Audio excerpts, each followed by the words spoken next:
Saúdo a amada Igreja Presbiteriana do Centenário com a graça e com a paz de nosso Senhor e Salvador Jesus Cristo, lembrando sempre que a alegria do Senhor é a nossa força. Bendito seja o nome do Senhor, que nos tem conduzido, que nos tem protegido, tem nos animado, tem nos dado alento e refrigério em meio a momentos de angústia, em meio a momentos difíceis, em meio a momentos de tribulação. Mas há a esperança que temos no Senhor Jesus Cristo, que é de que Ele sempre está conosco. Louvado seja o nome do nosso Senhor. Vamos orar para iniciarmos o nosso culto de louvor e adoração ao nosso Deus. Pai Santo, bendizemos o Teu nome. Santo, santo é o Senhor. Nós neste momento, ó Pai, colocamos o nosso coração, a nossa vida, nossa mente e intelecto diante do Senhor, ó Pai. Iremos agora, Deus, adorar ao Teu nome, Pai. Pedimos, ó Pai, para que Tu sondes o nosso coração, para que o Senhor, ó Deus, também receba o nosso louvor e a nossa adoração, ó Pai, em nome de Jesus. E que possamos, ó Deus, nessa noite, ser gratos a Ti, ó Pai, sermos desafiados por Tua palavra, Senhor amado, e viver de acordo com ela. Em nome de Jesus, ó Pai, toma as nossas vidas nas Tuas mãos, ó Deus. Também pedimos, ó Pai, e também Te agradecemos pelo Teu cuidado com a vida dos nossos irmãos, ó Pai, que estão enfermos com a Covid, ó Pai. Lembramos do nosso irmão Luversi, que o Senhor esteja dando conforto a ele, ó Deus, afofando o seu leito, ó Pai, o leito da sua enfermidade, ó Pai. Esteja com ele ali, Senhor Deus, naquele lugar, ó Pai. Que a Tua doce presença, Senhor Deus amado, seja perceptível por ele, Senhor Deus amado. Que o Senhor também esteja com os familiares, ó Senhor. Esteja também confortando, dando refrigério e alento neste momento difícil, Senhor, em nome de Jesus. E tantos outros, ó Deus, aos quais nós temos orado e colocado, ó Deus, diante do Senhor, ó Pai. Porque neste momento, ó Deus, nós só temos a Ti, Senhor, e é em Ti que nós confiamos, ó Deus. Aceita, ó Pai, nosso louvor, nossa adoração, as nossas petições e as nossas súplicas também, ó Deus, porque somos um povo que confia no Senhor. Em nome de Jesus Cristo, nosso Senhor e o nosso Salvador é que nós oramos. Amém. Vamos abrir as nossas Bíblias no livro de Apocalipse, no capítulo 1. Faremos a leitura dos versículos de 4 a 8. Apocalipse, capítulo 1, de 4 a 8. Diz assim a palavra do nosso Deus. João, às 7 igrejas que se encontram na Ásia, graça e paz a vós outros, da parte daquele que é, que era e que há de vir, da parte dos 7 espíritos que se acham diante do seu trono e da parte de Jesus Cristo, a fiel testemunha, o primogênito dos mortos e o soberano dos reis da terra, aquele que nos ama e pelo seu sangue nos libertou dos nossos pecados e nos constituiu reinos sacerdotes para o seu Deus e Pai. A Ele a glória, o domínio pelos séculos dos séculos. Amém. Eis que vem com as nuvens, e todo olho verá, até quantos o traspassaram, e todas as tribos da terra se lamentarão sobre ele. Certamente. Amém. Eu sou o Alfa e Ômega, diz o Senhor Deus, aquele que é, que era e que há de vir, o Todo-Poderoso. O Senhor Deus se revela no livro de Apocalipse, o Espírito Santo e o Senhor Jesus Cristo, como aqueles que têm o domínio sobre todas as coisas. O Senhor Jesus Cristo, a fiel testemunha, o primogênito. O livro aqui nos fala o soberano dos reis da terra. Ele se apresenta aqui na carta de Apocalipse, essa carta escrita, essa revelação, como soberano, como governante, como poderoso, como aquele que tem as igrejas na sua mão, como aquele que passeia no meio dos candeeiros. Isso é motivo de confiança, motivo de esperança, motivo de júbilo e louvor, mesmo em meio às tribulações. A carta de Apocalipse, essa carta, a revelação, ela foi escrita para um povo que estava atribulado, um povo que vivia perseguido, mas que sabia que quem estava no meio daquele povo, quem estava no meio deles, era o Senhor Jesus Cristo, o Senhor ressurreto e o Senhor governante soberano, acima de todas as coisas. Vamos louvar ao nome desse Senhor Jesus Cristo, que se apresenta no nosso meio, que passeia entre nós e que é poderoso para nos guardar. Louvado seja o seu nome. Vamos cantar o hino de número 3, para louvor e honra do nome do Senhor Jesus Cristo.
Vamos ser dirigidos com uma oração de adoração a Deus por nossa irmã Flávia.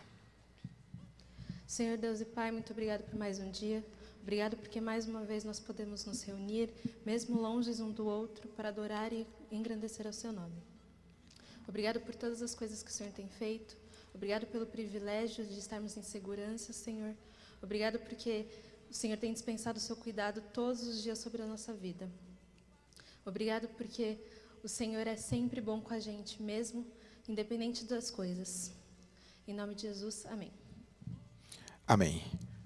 Vamos abrir mais uma vez as nossas Bíblias, desta vez na primeira carta de Paulo aos Coríntios, no capítulo 13. 1 Coríntios, capítulo 13, nós faremos a leitura de todo o capítulo 13.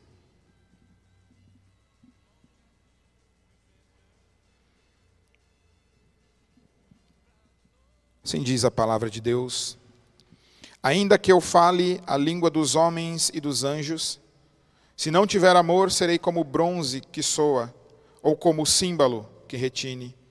Ainda que eu tenha o dom de profetizar e conheça todos os mistérios e toda a ciência, ainda que eu tenha tamanha fé, a ponto de transportar montes, se não tiver amor, nada serei.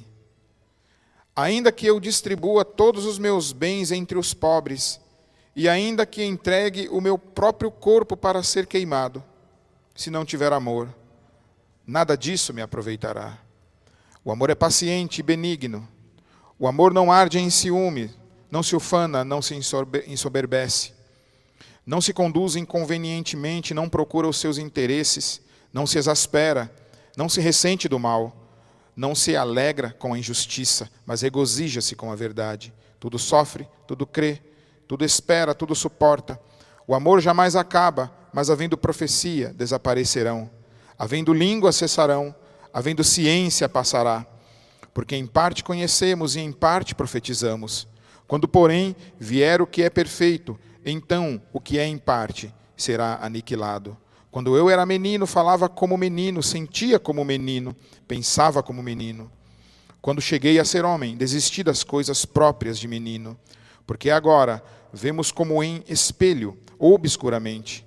Então veremos face a face. Agora conheço em parte, então conhecerei como também sou conhecido. Agora, pois, permanecem a fé, a esperança e o amor. Estes três, porém, o maior destes é o amor. O amor é o dom supremo. O amor é o maior de todos os dons. É o maior de todos os sentimentos. Ainda que você possa fazer qualquer coisa, seja aquilo que você quiser fazer, seja exercer o seu dom, seja casar, seja se filiar a uma igreja, seja qualquer coisa, o texto nos diz que se não tiver amor, de nada se aproveitará. Cantemos ao Senhor o hino de número 178.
Cristo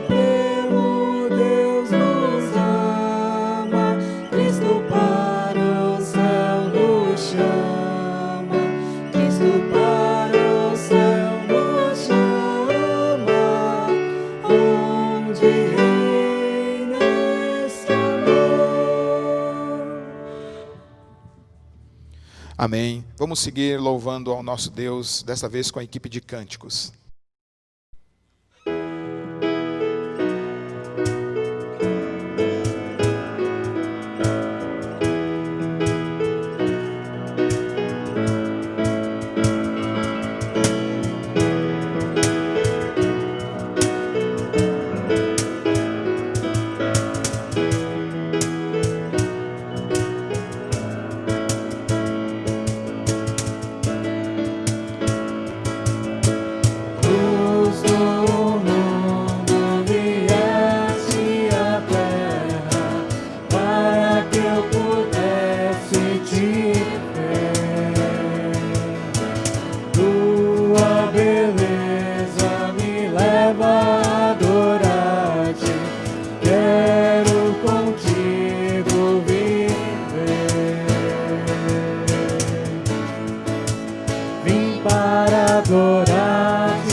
Exaltado nas alturas, glorioso no céu.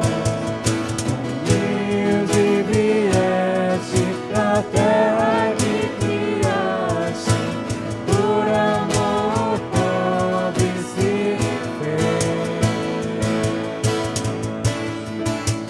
Vim para adorar-te, vim para prostrar-me, vim para dizer que és meu Deus.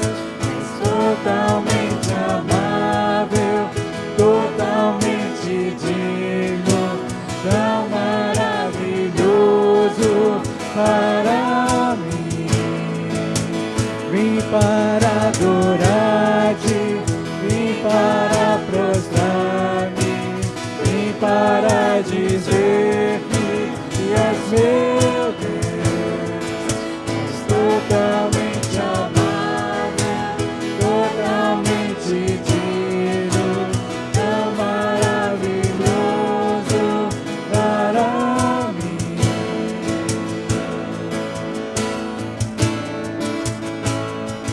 Eu nunca saberei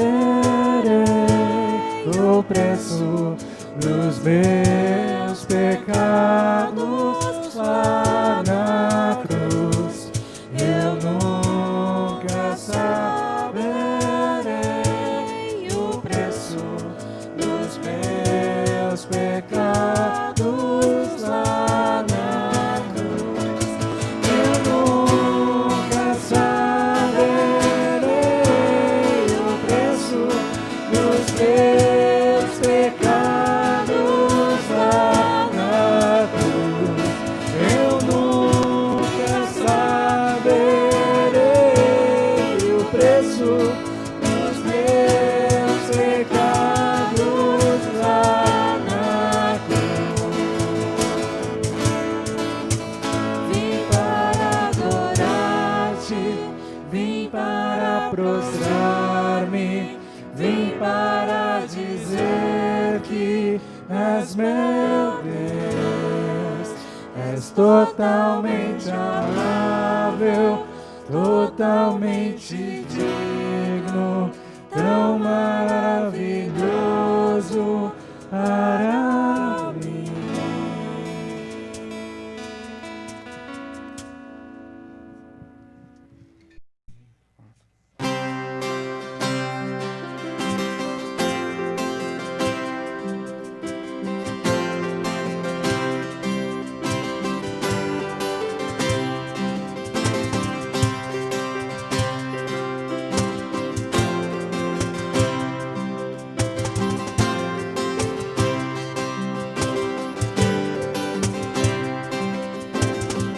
Confesso a ti, Senhor, fraco eu sou.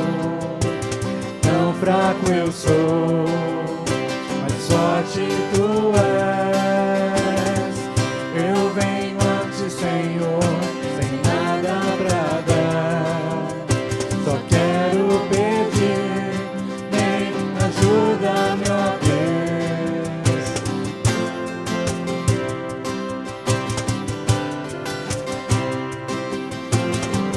Confesso a ti, Senhor, que fraco eu sou, tão fraco eu sou, mas sorte tu és. Eu venho a ti, Senhor, sem nada pra dar. Só quero pedir, vem, ajuda-me, ó Deus. Um coração quebrantado e humilde, não rejeita, Senhor.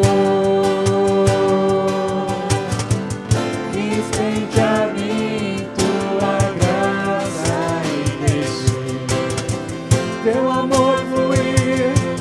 Por misericórdia nós clamamos, faz chover perdão e graça, faz de mim perdão e graça, e lava-me, Senhor, pois hoje eu preciso do teu amor. Faz chover perdão e graça, sobre mim perdão e graça, e lava-me, Senhor, pois hoje eu preciso do teu amor.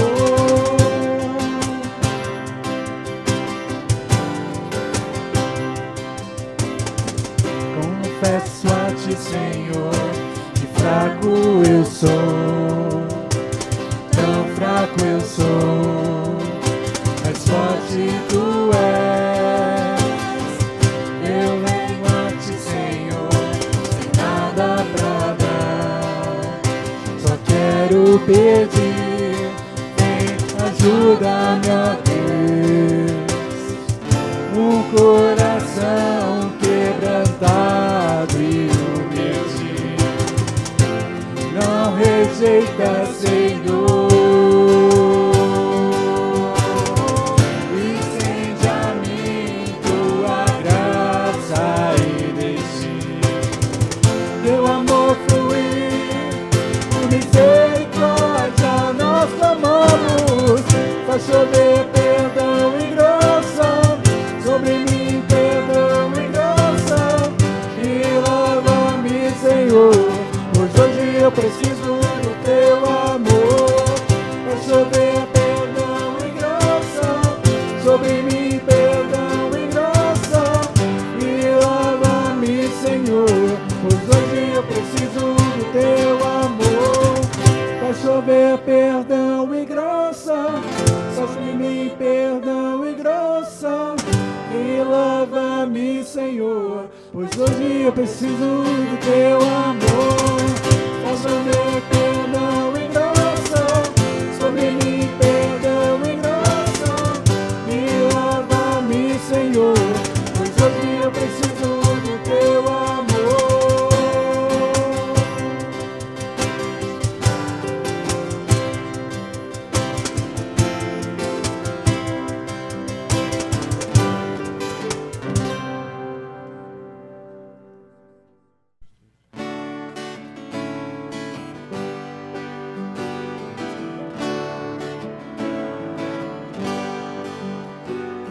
De todas as tribos, povos e raças, muitos irão te louvar.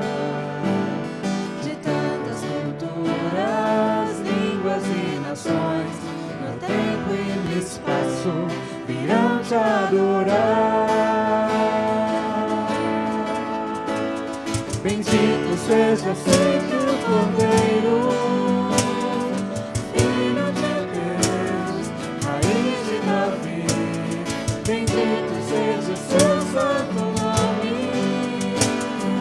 Cristo Jesus, presente aqui. La la la, la la la. Remi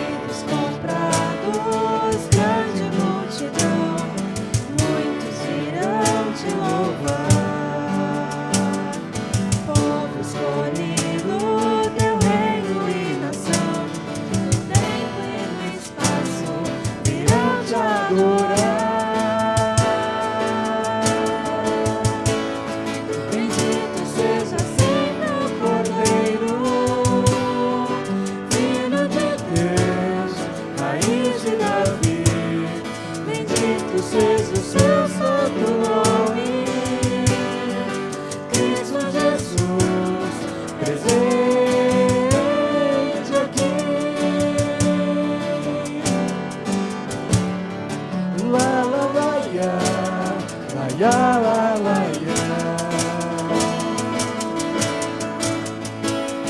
E a nossa música de tudo dedicar, oferta suave ao Senhor.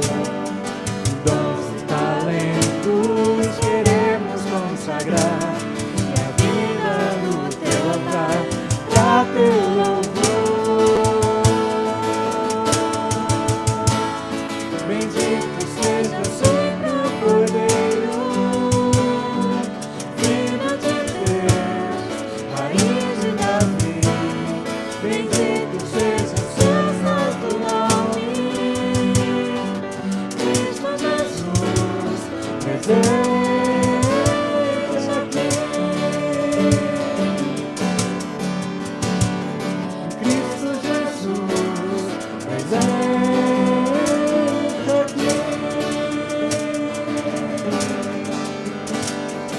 Cristo Jesus, presente aqui.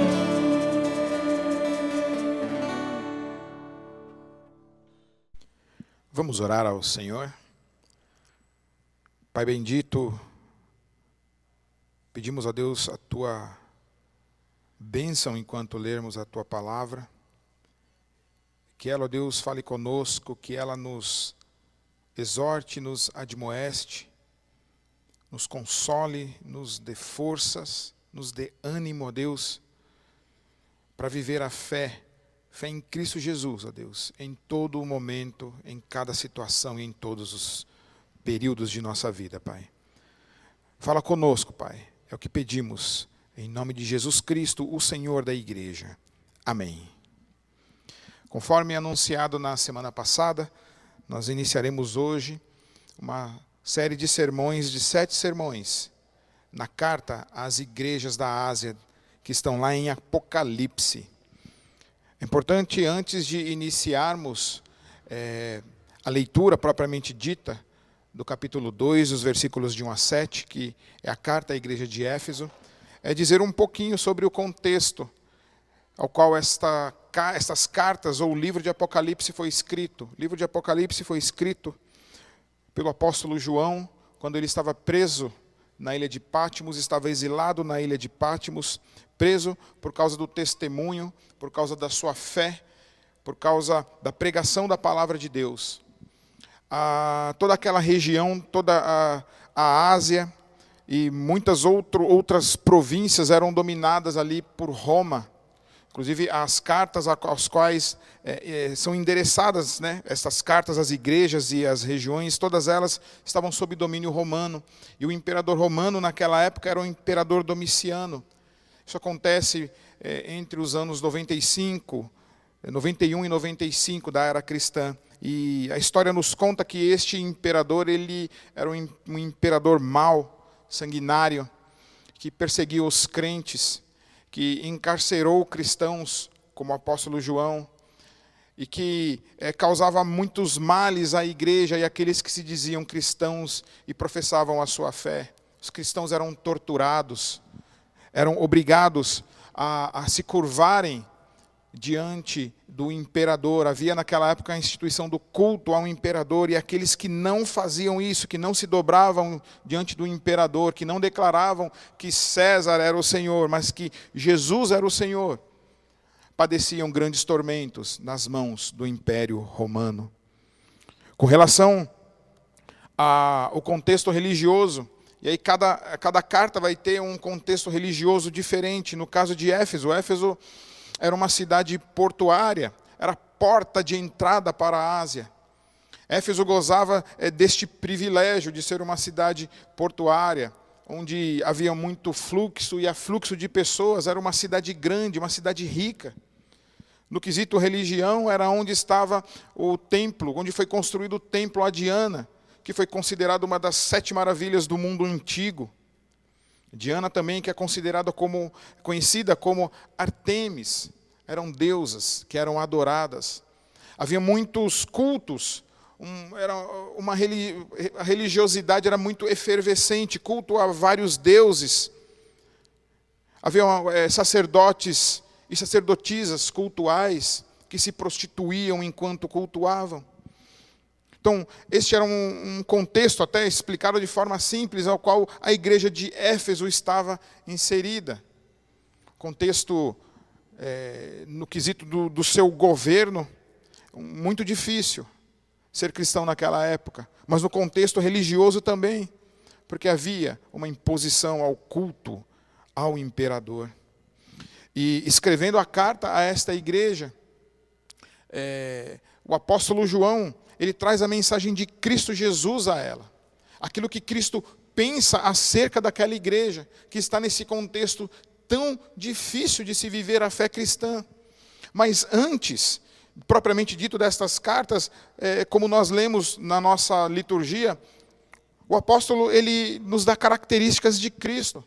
O Senhor Jesus Cristo, que se revela ao apóstolo Paulo, ordena que ele escreva a mensagem que tem em Apocalipse às igrejas da Ásia, que sejam entregues a essa igreja, todo o livro de Apocalipse, mas ele dá características de Jesus Cristo.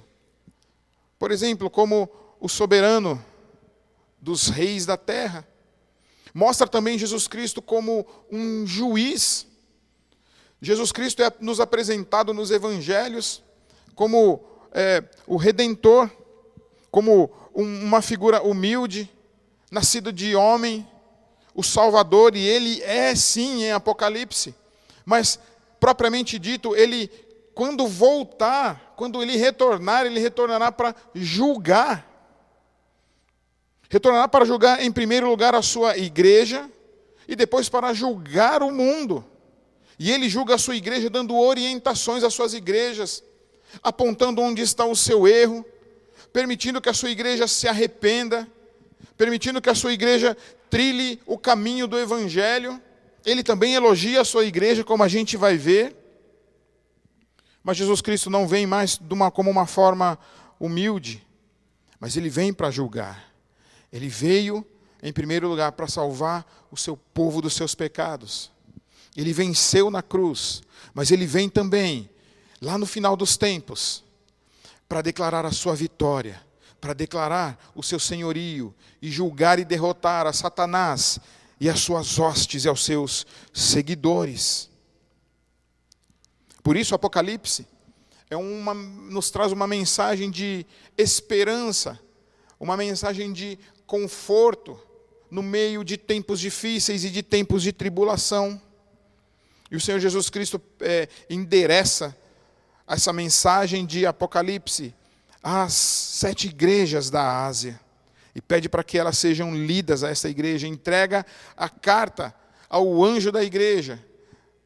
Qual é o destinatário? Como inicia-se o capítulo 2, ao anjo da igreja em Éfeso. Essas cartas têm uma estrutura similar em todas elas, onde nós temos um destinatário, há também a apresentação daquele ao qual escreve, que é o Senhor Jesus Cristo, há elogios, há críticas, há saudações, há castigo e há recompensa. Todas as igrejas têm esses elogios, críticas, castigo, exceto duas, que é a igreja de Pérgamo, a igreja de Esmirna e a igreja de Laodiceia, que não tem críticas e castigo nenhum. Mas o Senhor escreve para a sua igreja, e essas cartas dão um raio-x da igreja naquele momento, mas também para a igreja de todas as eras, mas também para a nossa igreja. E é por isso que ela deve ser lida e entendida, tanto no seu contexto histórico, mas também pregada, compreendida e interpretada com relação aos nossos tempos atuais. E que o Senhor Jesus Cristo faça isso conosco enquanto nós lermos a sua Sagrada Escritura, enquanto nós meditarmos sobre a Palavra de Deus. Carta à igreja em Éfeso. Apocalipse, capítulo 2, de 1 a 7. Diz assim: ao anjo da igreja em Éfeso escreve: estas coisas diz aquele que conserva na mão direita as 7 estrelas e que anda no meio dos 7 candeeiros de ouro. Conheço as tuas obras, tanto o teu labor como a tua perseverança, e que não podes suportar homens maus, e que puseste à prova os que a si mesmos se declaram apóstolos e não são, e os achaste mentirosos. E tens perseverança e suportaste provas por causa do meu nome, e não te deixaste esmorecer. Tenho, porém, contra ti, que abandonaste o teu primeiro amor. Lembra-te, pois, de onde caíste, arrepende-te e volta à prática das primeiras obras. E se não venho a ti, e moverei do seu lugar o teu candeeiro, caso não te arrependas. Tens, contudo, a teu favor, que odeias as obras dos nicolaítas, as quais eu também odeio. Quem tem ouvidos, ouça o que o Espírito diz às igrejas. Ao vencedor, dar-lhe-ei que se alimente da árvore da vida, que se encontra no paraíso de Deus. O contexto nos mostra uma situação difícil de se viver como cristão naquela época. Perseguição, castigo, tortura, medo. Mas o Senhor encontra na igreja de Éfeso uma igreja firme nas suas obras. Ele se apresenta como aquele que conserva na mão direita as 7 estrelas e anda no meio dos 7 candeeiros de ouro. No capítulo 1, ela mostra que os 7 candeeiros de ouro são as 7 igrejas. 7 que no livro de Apocalipse nos mostra uma totalidade. Então, podemos entender que o Senhor andou e anda nos 7 candeeiros de ouro, que são as suas igrejas. Ele conhece as suas igrejas. Ele conserva na sua mão as 7 estrelas e os 7 candeeiros. Ele tem o total domínio sobre a sua igreja. Ele tinha o total domínio sobre Éfeso. Ele conhecia aquela igreja como ninguém, porque ela era parte do seu corpo. Ele sabia de tudo daquela igreja. Ele passeava no meio daquela igreja. Ele via as suas dificuldades. Ele sabia exatamente o que acontecia com cada membro daquela igreja. E ele, por assim dizer, faz assim com a gente. O número 7 representa todas as igrejas de todas as eras. O livro de Apocalipse, nós sabemos que ele tem muita simbologia, muitos símbolos, muita tipificação. Essa carta não foi escrita somente para a igreja de Éfeso, para nós lermos esta carta como um relato histórico daquilo que aconteceu naquela época. O Senhor conhece a nossa igreja, o Senhor conhece a sua igreja. Ele passeia no meio da igreja. Ele tem nas suas mãos. Nada refoge ao seu olhar. Isso nos causa, e deveria nos causar, uma sensação de segurança. Porque Ele conhece as nossas tribulações. Ele conhece as nossas aflições. Ele conhece o que acontece com cada membro da sua igreja, com cada parte da sua igreja. Ele a conserva. Ele a sustenta. Mas isso também deveria causar em nós um sentimento de reverência e temor diante do Senhor. Porque Ele nos conhece. Tudo está patente diante dos seus olhos. Nós não podemos esconder nada diante dEle. Porque nós somos parte do seu corpo. Ele é o cabeça da igreja. E Ele mesmo conserva e cuida da sua igreja. Durante toda a história, cuida nos dias atuais. Ele sabe exatamente o que acontece e o que está acontecendo agora com a sua igreja. O Senhor tem, não um raio-x, mas Ele tem uma ressonância magnética em alta resolução da sua igreja e do seu povo. Ele conhece-nos. Não adianta querermos fugir dEle, fingir que o Senhor Jesus Cristo pode algo se furtar do seu conhecimento, do seu saber. Ele passeia no nosso meio, Ele nos conhece, sabe das nossas angústias, mas sabe também do nosso caráter. sabe daquilo que acontece no nosso coração, todos os nossos intentos, tudo aquilo que queremos fazer ou não fazer.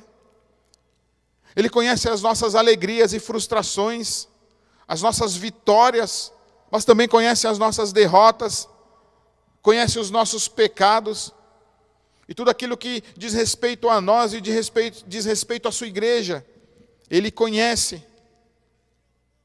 Ele tem na sua mão direita um símbolo de destreza, de poder, de sustento.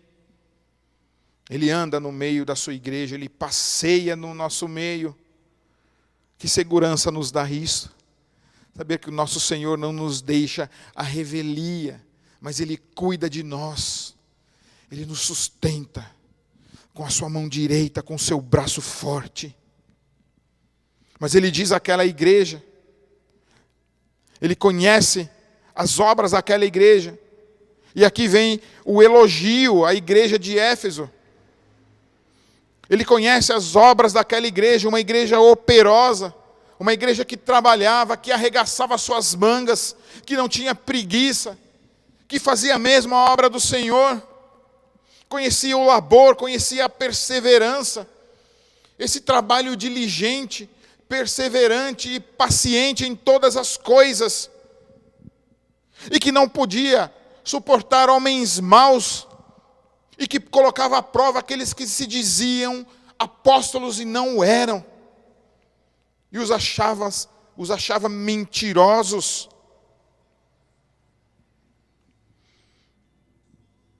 Eles também conheciam as obras dos nicolaítas, lá no versículo 6. Eles odiavam a obra daqueles homens, aos quais Jesus Cristo também odiava. Eles eram elogiados por sua obra, por sua perseverança.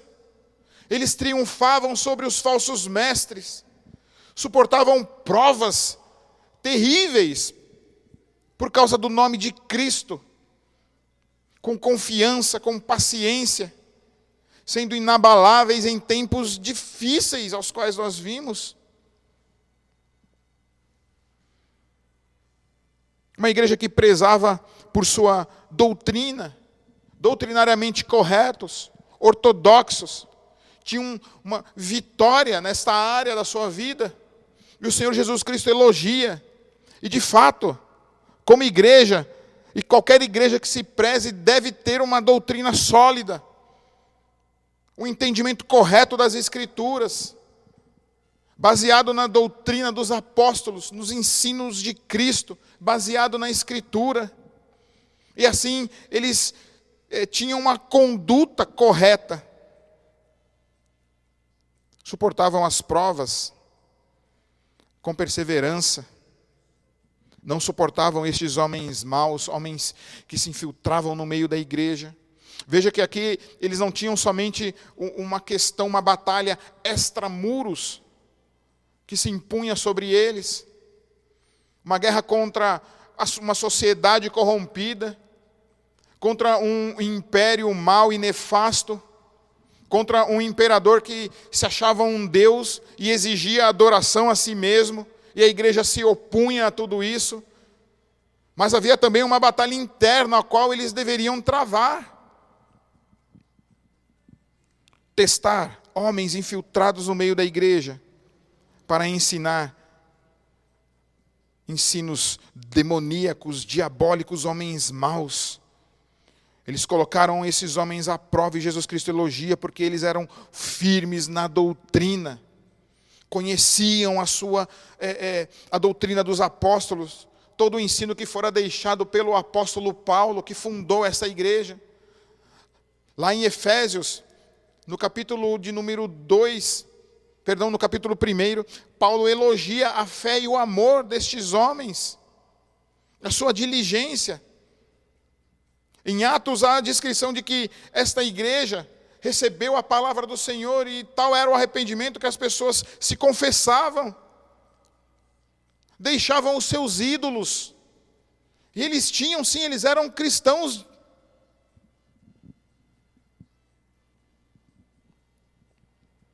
Eles sofrem por causa do nome de Cristo.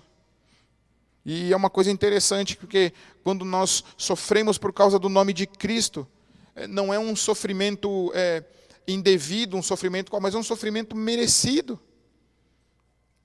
Porque se eles sofrem por causa do nome de Cristo, é porque eles mereceram esse sofrimento, e é uma graça. Sofrer por causa do nome de Cristo é uma bênção. Quer dizer que eles não estavam se curvando diante do imperador. Quer dizer que eles estavam tirando da mente dos seus membros um ensino mau. Quer dizer que eles lutavam pela pureza doutrinária, pela pureza da igreja. Naquela época, muitas pessoas, muitos homens circulavam pelas regiões querendo ensinar nas igrejas, se diziam apóstolos para que as portas se abrissem. Mas essa igreja, assim como a igreja de Bereia, ouvia e comparava, fazia a prova, provava aqueles que se diziam líderes e os achavam mentirosos. O apóstolo Paulo, lá em 2 Coríntios, no capítulo 11 e 12, ele vai falar sobre a defesa do seu apostolado e do seu ministério, e ele cita alguns ditos apóstolos que circulavam por aquelas regiões. E o apóstolo Paulo, ele chega a ser até sarcástico, chamando-os de superapóstolos, dizendo que eu sou menor do que estes apóstolos. Ele dizia para a sua igreja, para a igreja de Corinto. Então esses homens circulavam, e o seu ensino não era um ensino correto, era um ensino para perverter a verdadeira palavra de Deus, para perverter a doutrina. A gente não pode pensar que isso acontecia somente lá. Anos atrás eu encontrei um amigo meu, um irmão amigo meu, sério, pregador da palavra, que ele dizia que ele estava fazendo um trabalho com as igrejas de uma certa região em São Paulo, porque havia naquela região uma pessoa que se dizia iluminado de Deus e que pregava coisas erradas para extorquir aquelas igrejas, e as igrejas, por não ter uma doutrina firmada na palavra de Deus, eram extorquidas por aquele homem, eram enganadas. E este colega meu, pastor, estava fazendo um trabalho para ensinar a palavra de Deus àquelas igrejas e mostrar o verdadeiro ensino do Evangelho. A gente não pode pensar que isso acontecia só lá atrás. Quantas não são as igrejas que surgem hoje e que não trazem uma mensagem, uma pregação do Evangelho centrada nas Escrituras? É preciso provar aqueles que se dizem homens de Deus. É preciso testá-los. A igreja de Éfeso achou esses homens mentirosos, porque eles tinham uma base doutrinária. E veja que Jesus elogia a doutrina, elogia o zelo, a ortodoxia, o pensamento correto. Em tempos difíceis como aquele, eles precisavam, de fato, ter um embasamento bíblico e teológico bem firme, para que as heresias não entrassem na igreja, para que esses homens maus não corrompessem a mente dos cristãos. As obras dos nicolaítas, não é a origem dos nicolaítas ou do Nicolau, não é algo tão preciso. Alguns atribuem a um diácono, alguns atribuem a algum tipo de pensamento associado. É associado o pensamento dos nicolaítas com a doutrina de Balaão, com a doutrina de Jezabel, aqui mesmo nas cartas, as quais nós vamos ver. Mas o que se sabe é que estes nicolaítas tinham um evangelho, um ensino light sobre o que é ser cristão, com concessões, por exemplo, que a ponto de os cristãos, por exemplo, poderem ir aos cultos onde haviam essas sacerdotisas e sacerdotes cultuais, onde havia prostituição, que não haveria problema se curvar ao imperador. Para que um evangelho, um cristianismo tão exclusivista? Será que aquela igreja não poderia viver o evangelho e ainda assim viver se aproveitar dessas coisas que aconteciam no reino, da religião, da cultura, dos costumes? Os nicolaítas apresentavam um evangelho fácil de viver. Não há problema você se contaminar com essas coisas. Você vem domingo que vem na igreja e pede perdão e Deus perdoa. Ou melhor, nesse tipo de pensamento não há nem perdão. Porque é fácil viver assim. Você pode viver. Você pode provar as coisas do mundo à vontade. Isso não vai haver problema nenhum. Porque o ensino ao qual é associado os nicolaítas, com a doutrina de Balaão e Jezabel, dão essa conotação de imoralidade e idolatria. Não faz mal se curvar a outros deuses. Não faz mal viver só a fé aos domingos e durante a semana você fazer o que você quiser da sua vida. Você pode sim. Não há problema nenhum. Era o ensino deles. Lá em Éfeso, a economia girava, um dos eixos da economia era a própria idolatria, era a religião. E quantos não perderam os seus empregos por causa disso? Por serem fiéis a Jesus, por entenderem na palavra de Deus que eles não poderiam viver uma vida dupla, não poderiam fabricar e vender ídolos, não poderiam viver uma vida idólatra, mas deveriam viver uma vida exclusivamente ao Senhor. Uma doutrina, eles prezavam por essa doutrina.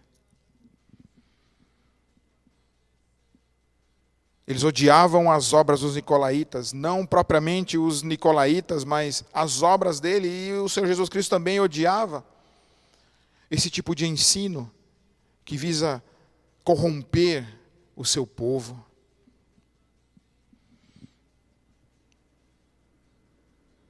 Mas como em toda carta, há também a crítica.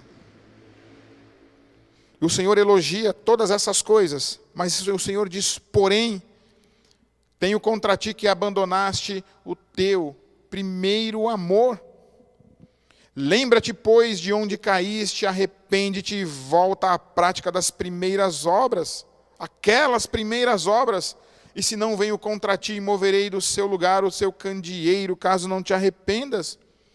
O Senhor faz uma crítica dura àquela igreja, uma igreja com uma ortodoxia firme,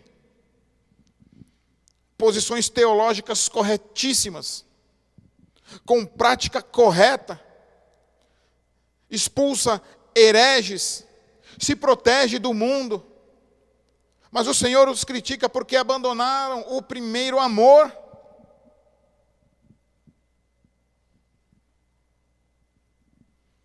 E a crítica do Senhor, essa ameaça, este porém que o Senhor coloca, pode comprometer o próprio futuro daquela igreja. Abandonaram o primeiro amor. Aquele amor de quando aquela igreja se converteu. Aquele amor em poder compartilhar a palavra de Deus. Aquele amor que os impulsionava a evangelizar. Aquele amor que os impulsionava à comunhão e ao culto, e à alegria de pertencer a uma igreja. O amor uns aos outros, o amor a Deus. Eles perderam isso.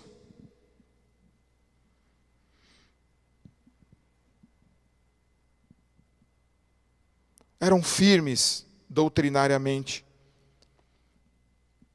mas eram secos com relação à piedade. Eram secos com relação ao serviço, com relação à adoração a Deus. O Senhor pede para que eles voltem para o início, para aquele amor logo após a sua conversão.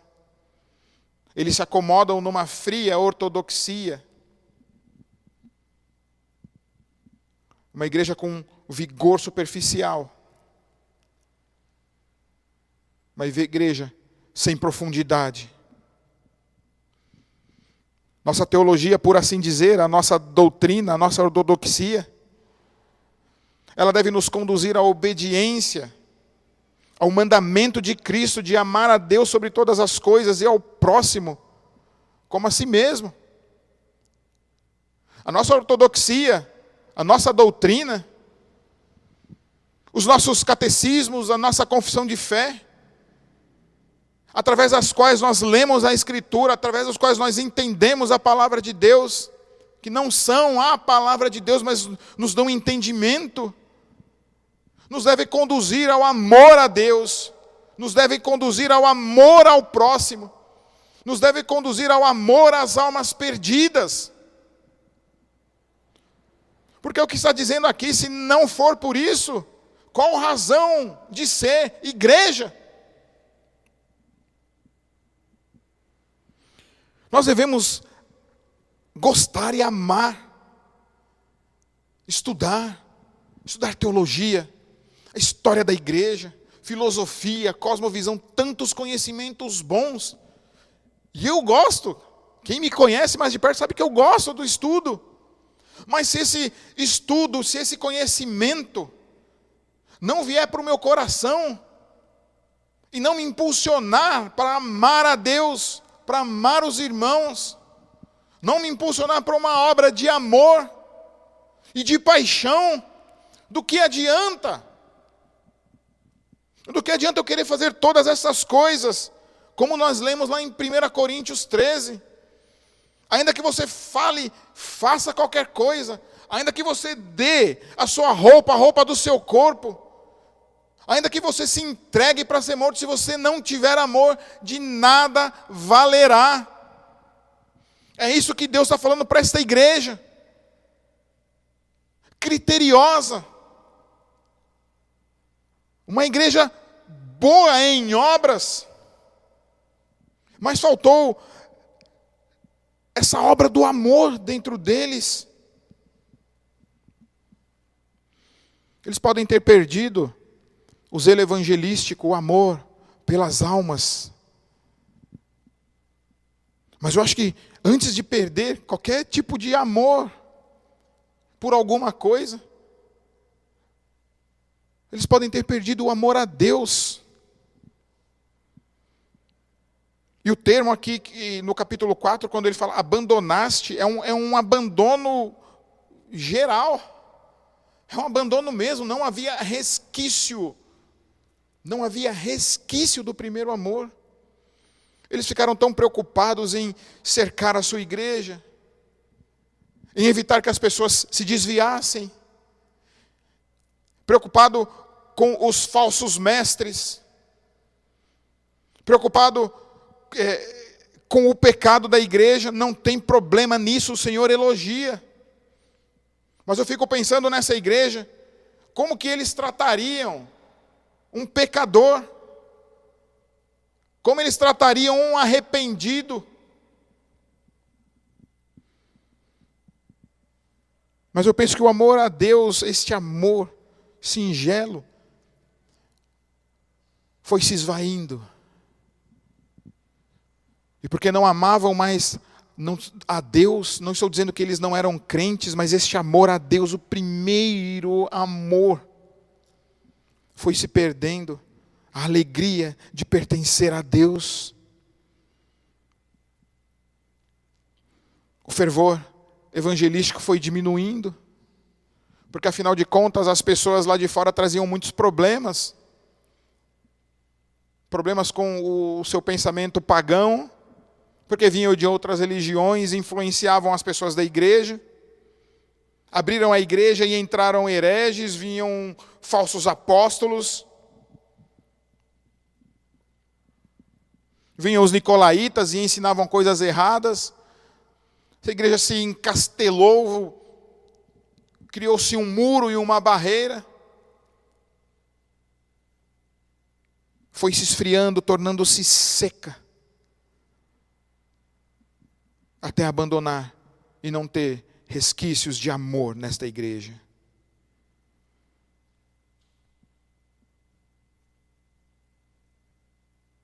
E eu fico pensando, até em título de ilustração, pode um casamento entre homem e mulher viver sem amor?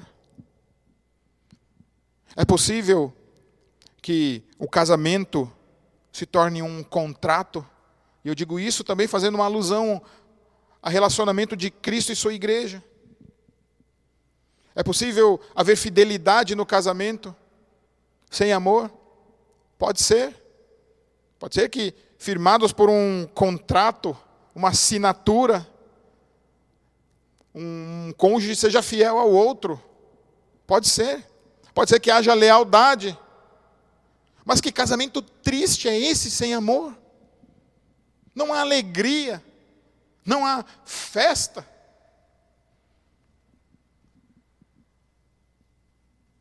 Não há perdão.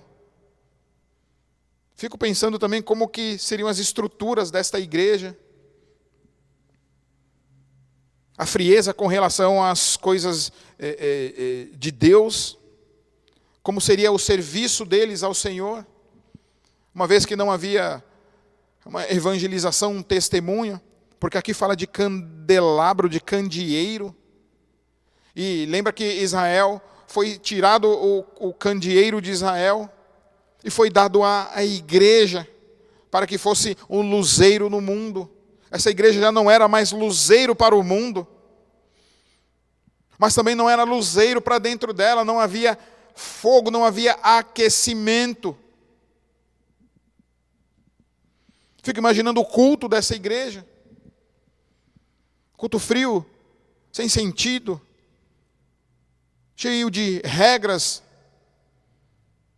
Talvez se alguém levantasse a mão, alguém mandasse baixar a mão, porque não pode.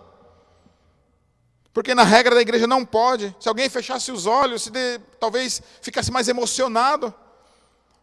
Pode ser que mandassem aquela pessoa se retirar do recinto.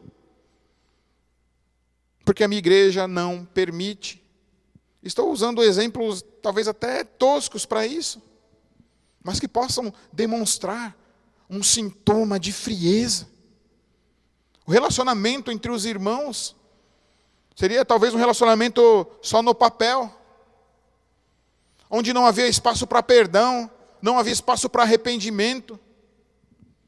Talvez o conselho daquela igreja, quando se reunia como um tribunal frio, que somente julgasse as coisas, sem pensar no amor e na piedade, sem dar chance ao arrependimento.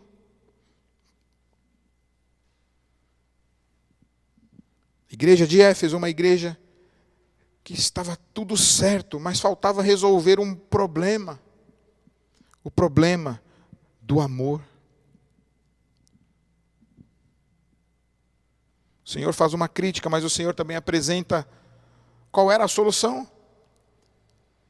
E diz: lembra-te, pois, de onde caíste, arrepende-te e volta. 3 imperativos. Lembra-te. Não é simplesmente só trazer à memória coisas passadas, mas lembrar é olhar para trás e ver como você era, como essa igreja agia. Pode ser que não fosse esta geração olhar para as obras desta geração que estava recebendo, mas pode ser uma geração anterior, 2, quem sabe. Olhar para o momento da fundação e da plantação daquela igreja. Como que se trabalhava. Como que se faziam as coisas. O amor empregado. Uma devoção, piedade. Talvez olhar como os pais fizeram anteriormente e ver a situação da igreja agora como é que estava.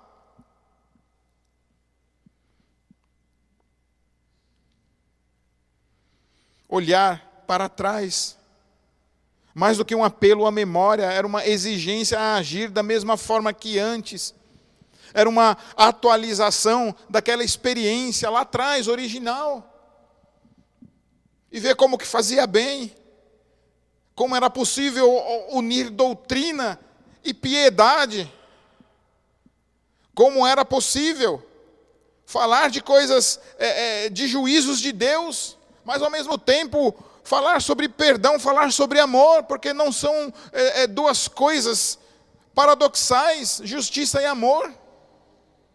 Veja que o Senhor Jesus Cristo, Ele exerce um juízo na sua igreja, mas Ele faz isso em amor, porque Ele permite um arrependimento, Ele permite olhar para trás. Arrepende-te, volta no caminho. E volta à prática das primeiras obras. Volta ao primeiro amor. Volta.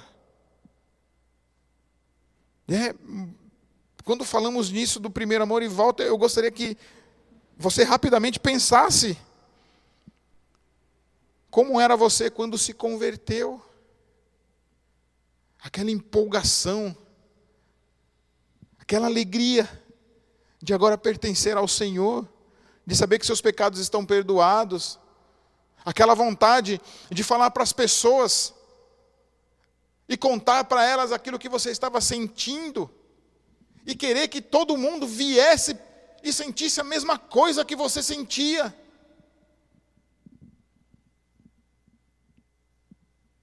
Lembra quando você começou a se relacionar na igreja? Que você se dava livremente, que você queria conhecer a todo mundo, você queria participar de tudo. Você lembra?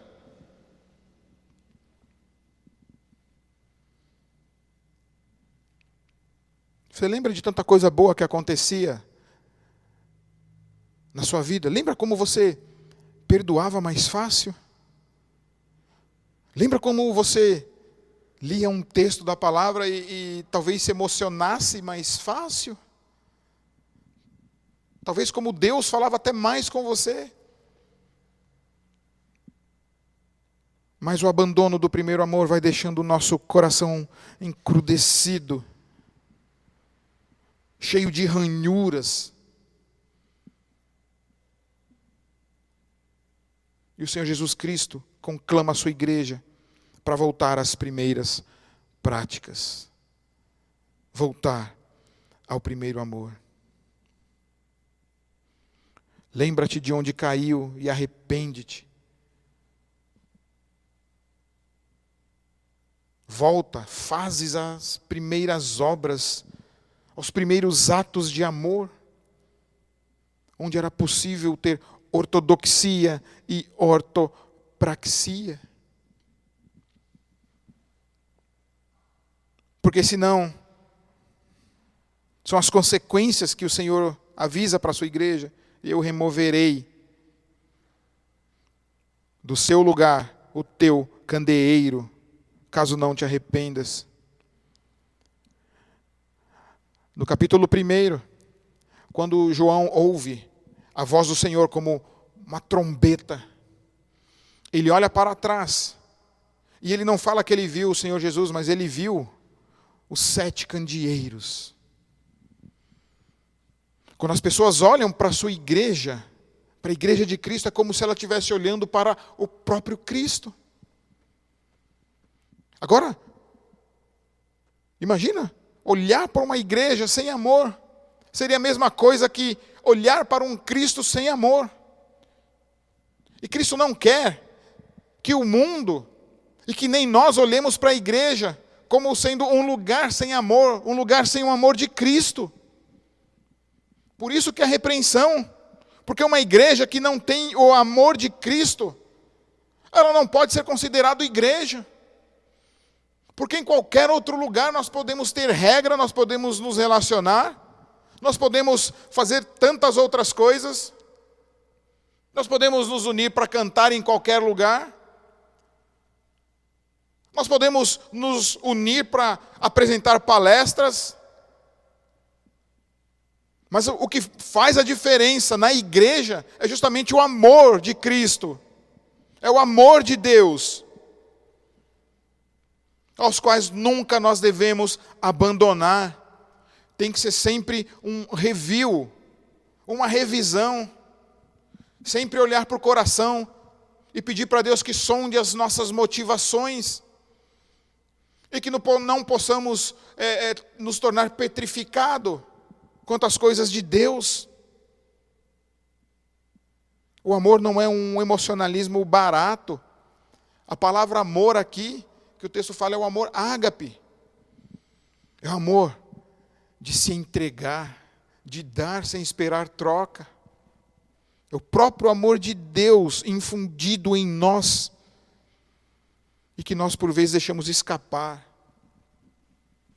porque consideramos outras coisas mais importantes.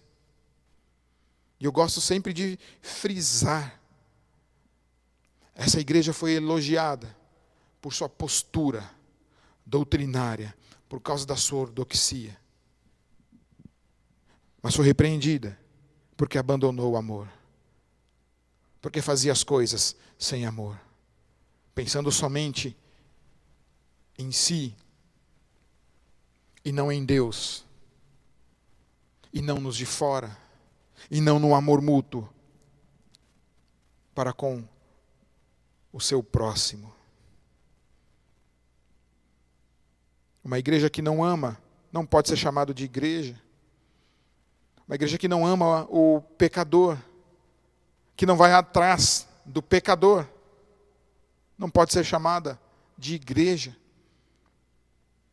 Uma igreja em que os seus membros não exerçam amor uns pelos outros, uns para com os outros, não pode ser chamada de igreja, porque nós somos reconhecidos pelo amor.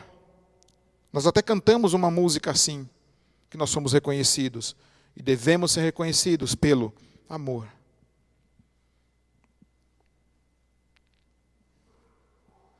Só o arrependimento é o remédio para voltarmos ao primeiro amor. Se arrepender de ter abandonado. Se arrepender do tempo em que viveu seco, petrificado. E olhar agora para o Senhor Jesus Cristo, que olha para a sua igreja com amor, e receber esse amor de Cristo. Esse amor que nos constrange e que nos faz e que produz o arrependimento em nós. E pedir ajuda ao Senhor para que possamos de fato nos arrepender e voltar a amá-lo de todo o nosso coração. Olhar e talvez perceber que vimos a nossa doutrina de uma forma errada. Que ao invés de odiar as obras dos nicolaítas, ao invés de odiar o pecado, estamos odiando de fato aqueles que cometem o pecado.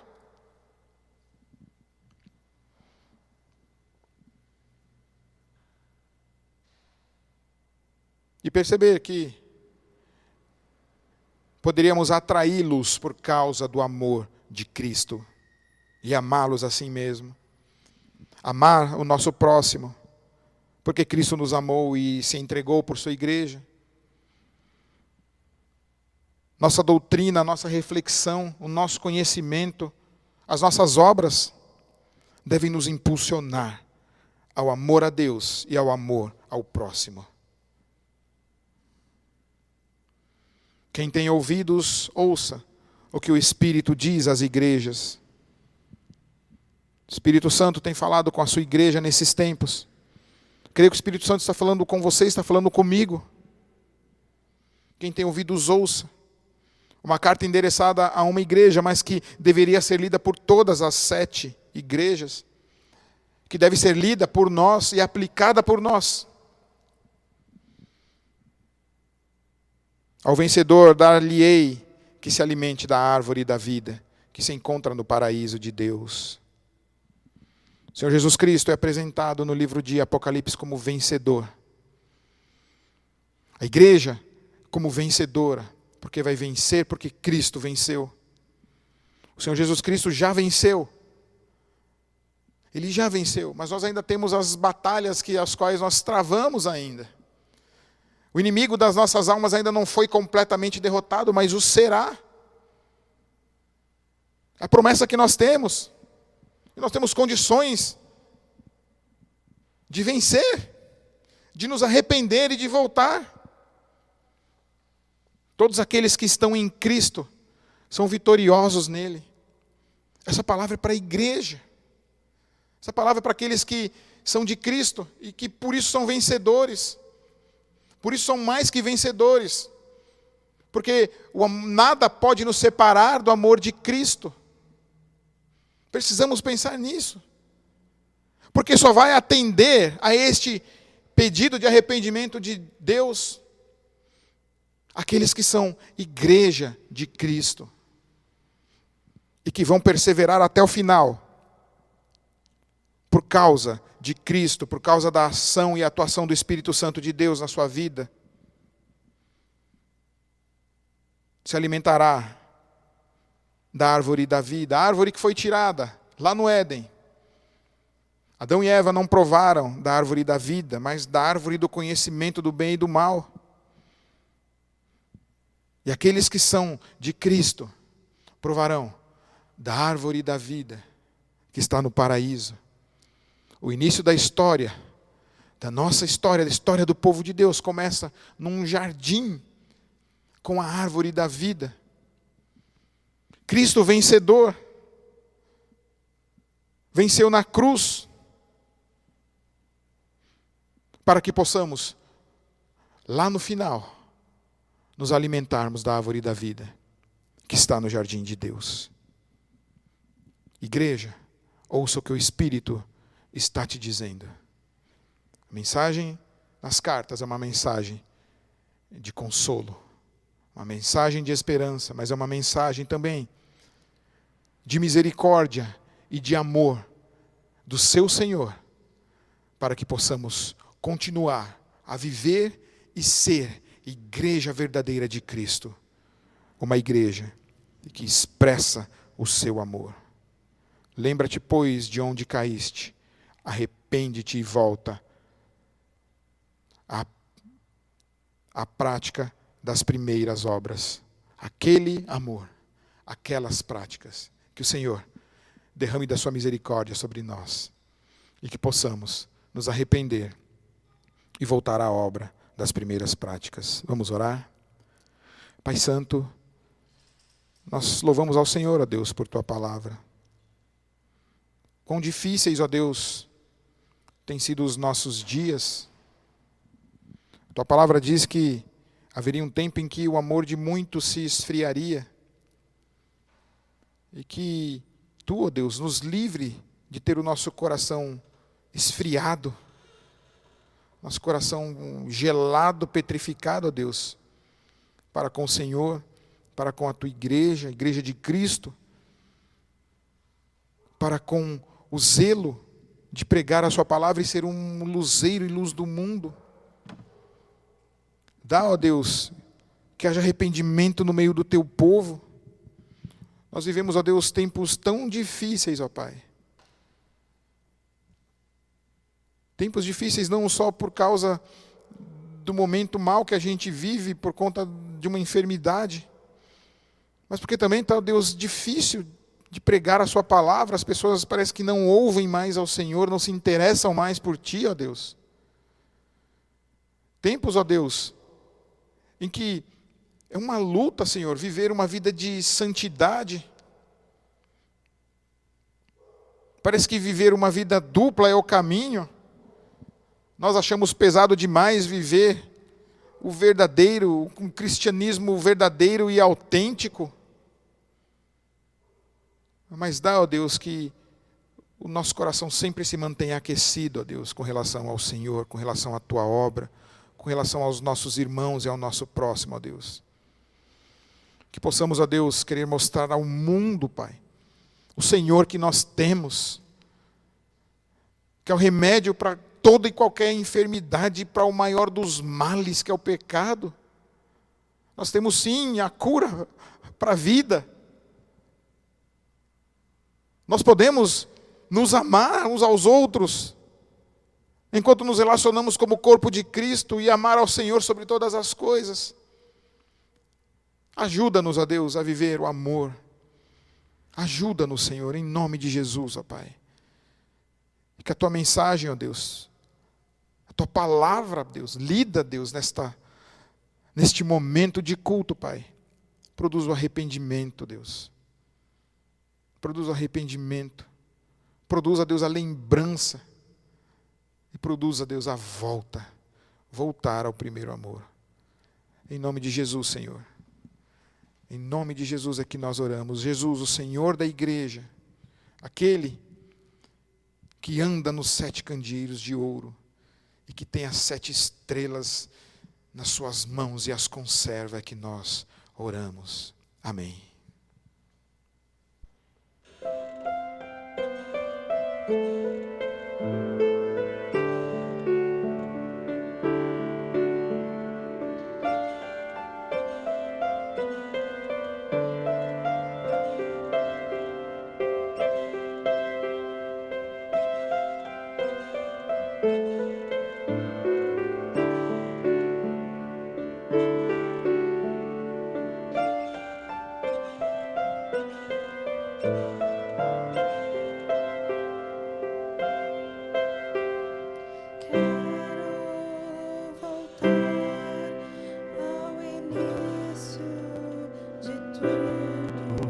Encontrar-me contigo, Senhor.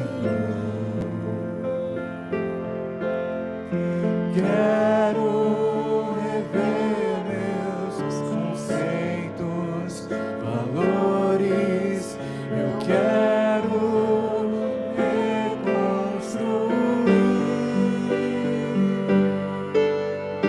Vou regressar ao caminho, vou ver as primeiras obras, Senhor. Eu me arrependo, Senhor, me arrependo, Senhor, me arrependo, Senhor.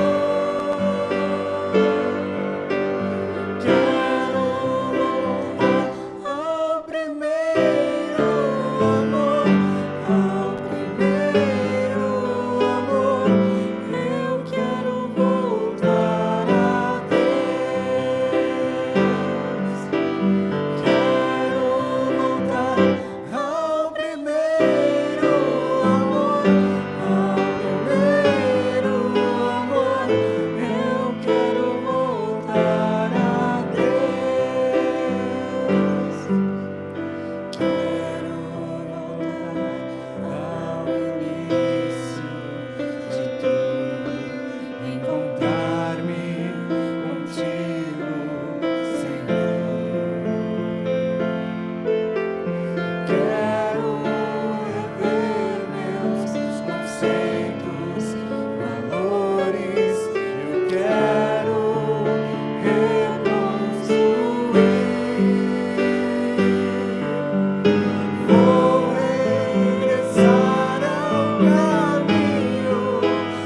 Leva-nos, Senhor, de volta ao primeiro amor, ó Pai.